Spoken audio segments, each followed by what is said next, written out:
Hello बच्चों, आप आपके मैथ्स में आपको फर्स्ट चैप्टर में कुछ डाउट्स थे। उन डाउट्स में जो मुझे मेन डाउट लगा जो काफ़ी बच्चों को है वो मैं आपको आज बताती हूँ। ठीक है, कुछ क्वेश्चंस मैं आपको बताती हूँ। जैसे क्वेश्चन नंबर 5 जो हम कर रहे थे क्लास में, but it was not able to complete it. So question number 5 is, जैसे क्वेश्चन नंबर 5 है उसी टाइप के क्वेश्चन नंबर 6 से बस थोड़ा सा ब्रॉड हो जाता है, बट कंसेप्ट आपका यही है। तो क्वेश्चन नंबर 5 क्या कहते हैं, a boy has a cardboard, एक कार्डबोर्ड है जिसकी लेंथ आपको दे रखी है 12/7 मीटर एंड ब्रेड दे रखी है। ठीक है, लेंथ ऑफ कार्डबोर्ड आपको दे रखी है 12/7 मीटर एंड ब्रेड्थ आपको दे रखी है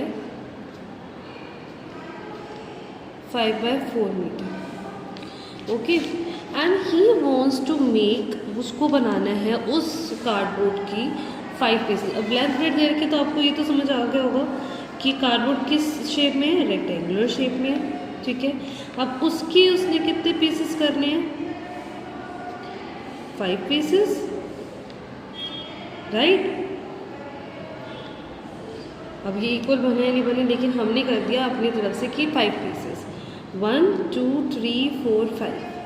अब 5 पीसेस के करने तो अब उसने पूछा क्या है, find the area of 3 such pieces. अब उसको जो एरिया चाहिए वो किसका चाहिए, 3 पीसेस का, इनटू 1 2 एंड 3।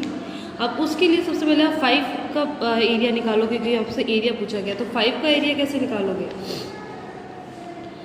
जो टोटल एरिया ऑफ कार्डबोर्ड होगा वो आप कैसे निकालोगे। कार्डबोर्ड आपको पता है कि रेक्टेंगुलर शेप में है, तो रेक्टेंगल का एरिया का फॉर्मूला क्या होता है, L/B, यानी कि 12/7 इंटू 5/4 मीटर स्क्वायर। एरिया में मीटर स्क्वायर लगाना बहुत ज़रूरी है।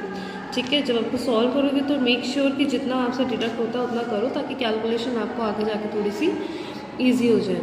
तो 15/7 मीटर स्क्वायर। ओके, ना ये जो टोटल एरिया है, टोटल एरिया यानी कि टोटल कार्डबोर्ड में से कितने एरिया बने हैं, 1 2 3 4 5। जैसे हमें एग्जाम्पल जो मैंने आपकी क्लास में लिया था कि अगर एक चॉकलेट के 10 पीसेज हैं, ठीक है, तो हम क्या कहते हैं, 1 chocolate is equal to 10 pieces. तो यहाँ पे टोटल एरिया 1 कार्डबोर्ड का total area is equal to 5 pieces, right. तो जो टोटल एरिया ऑफ कार्डबोर्ड है, ये टोटल एरिया किसका है, total area is equal to 5 piece area. जैसे 1 chocolate is equal to 10 piece, वैसे ही total area of cardboard is equal to 5 pieces of cardboard. ठीक, तो जो हमारा टोटल एरिया है वही हमारा 5 पीस का एरिया है। So 5 piece area of cardboard is equal to 15/7 metre square. Okay, तो अगर ये 5 पीस एरिया ये है तो आपको 3 पीस निकालना है। यहाँ पे हम लिख देते हैं थोड़ा सा स्पेस छोड़ के, therefore 3 pieces area of cardboard is equal to, जो हमें आंसर चाहिए। पर वो निकालना है कैसे, अब वो तो मैंने आपको बताया हुआ है कि बड़े से 1 पे आना है, यानी कि 5 से अगर 1 पे आना है तो 1 पीस एरिया क्या होगा,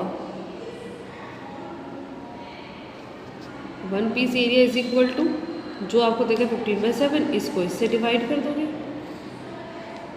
राइट। अगर इसको डिवाइड करोगे तो आप ये कर सकते हो, यानी कि 3/7 metre square. This is the area of 1 piece. पर हमें कितने पीसेस का निकालना है, 3 पीसेस का। तो जब बड़े से 1 पे आते हैं तो डिवाइड करते हैं, और 1 से बड़े पे जाते हैं तो क्या करते हो, मल्टीप्लाई। जो आपका आंसर है उससे मल्टीप्लाई करते हैं इसी को, 3 को, मीटर स्क्वायर, यानी कि 9/7 metre square. This is the area of 3 pieces. ऐसे ही बाकी कुछ क्वेश्चन है जिसके अंदर आपने निकाला, जैसे आपको 2 कार्डबोर्ड दे रखे हैं, आपने इसी तरीके से सॉल्व करना है। कार्डबोर्ड 1 कार्डबोर्ड 2 का अलग से स्पेस छोड़ के कर देना, और एक पहले कार्डबोर्ड 1 का सॉल्व करना, फिर कार्डबोर्ड 2 का सॉल्व करना। जो जो कार्डबोर्ड 1 में पूछा हुआ है, जैसे कि दोनों कार्डबोर्ड को इसने both cardboards are divided into 10 equal parts and what is the total area of cardboard. अगर वो 5 पीसेस फ्रॉम फर्स्ट कार्डबोर्ड, इनकी 10 पीसेस आपने कर दिए सारे कार्डबोर्ड्स के, ठीक है, दोनों कार्डबोर्ड्स के 10 पीसेस कर दिए। 10 में से आपने 5 इसमें से ले लिए, 3 इसमें से ले लिए, यानी कि 5 उसका निकालोगे फर्स्ट कार्डबोर्ड का, जैसे हमने यहाँ पे 3 निकाला बिल्कुल वैसे ही, और उस सेकंड कार्डबोर्ड में से 3 का निकालोगे, और उन दोनों का आपको उसमें टोटल पूछा हुआ है तो उन दोनों को प्लस कर दोगे 5 और 3 पार्ट्स का। That's it. इसी तरीके से सारे क्वेश्चंस करने हैं, और ये चीज़ आपने अच्छे से ध्यान रखनी है कि कैसे करना है, यानी कि बड़े से 1 पे तो डिवाइड और 1 से बड़े पे तो मल्टीप्लाई। आज के लिए इतना ही। Thank you.